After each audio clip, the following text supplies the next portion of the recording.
నమస్కారం ఫ్రెండ్స్, నా యూట్యూబ్ ఛానల్కు సుస్వాగతం. ఈరోజు నేను చెప్పబోయేది ఏంటంటే నా సామిరంగ మూవీ రివ్యూ గురించి. మూవీ కథలోకి వెళ్ళేదైతే అంబాజీపేట గ్రామంలో నాజర్ ప్రెసిడెంట్గా ఉంటారు. ఈయనకి రైట్ హ్యాండెడ్గా నాగార్జున గారు పనిచేస్తారనమాట. సో ఎందుకు పనిచేస్తారంటే నాజర్ గారు కష్ట సమయంలో నాగార్జున కుటుంబాన్ని ఆదుకొని ఉంటాడు.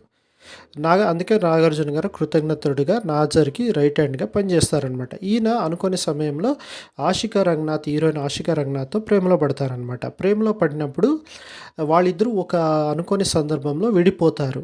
మరి షబీర్ అంటే ఈయన నాజర్ కొడుకు, ఈయన నాగార్జున మరి అతని తమ్ముడు అల్లరి నరేష్ని ఎందుకు హాని చేయాలి అని అనుకుంటాడు. ఎందుకు మరి నాగార్జున, ఆషికా రంగనాథ్ ఎందుకు విడిపోతారు, ఇవన్నీ మళ్ళీ రాజ్ తరుణ్ ఈ కథకి ఎలా కనెక్ట్ అయ్యాడు అనేది తెలుసుకోవాలనుకున్నదైతే సినిమా చూడాల్సిందే. నాగార్జున యొక్క శాశ్వతమైన ఆకర్షణ అతని మాస్ అపీల్ మరియు అద్భుతమైన లుక్స్తో అనుబంధంగా స్థిరంగా ఆకట్టుకుంటుంది. అతని డైలాగ్ డెలివరీ మరియు ఆన్ స్క్రీన్ ప్రెజెన్స్ని చూసి అభిమానులు ఆనందిస్తారు. ఎందుకంటే అతను అన్నయ్య పాత్రలో మరియు నాజర్కు విధేయుడిగా నటనను ప్రదర్శించాడు.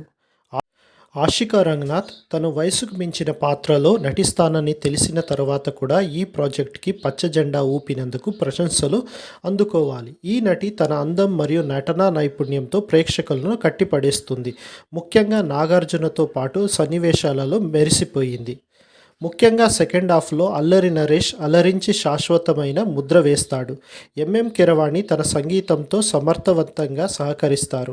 ముఖ్యంగా ఎత్తుకెళ్ళి సాంగ్ అయితే చాలామంది ప్రేక్షకుల్ని ఆకట్టుకుంటుంది. ఈ సంక్రాంతికి ఫ్యామిలీ ఆడియన్స్తో ఈ సినిమాని అయితే ఎంజాయ్ చేయొచ్చు. మరిన్ని అప్డేట్స్ కోసం నా యూట్యూబ్ ఛానల్ సబ్స్క్రైబ్ చేసుకోండి. ఇట్లు మీ హరీష్. Thank you.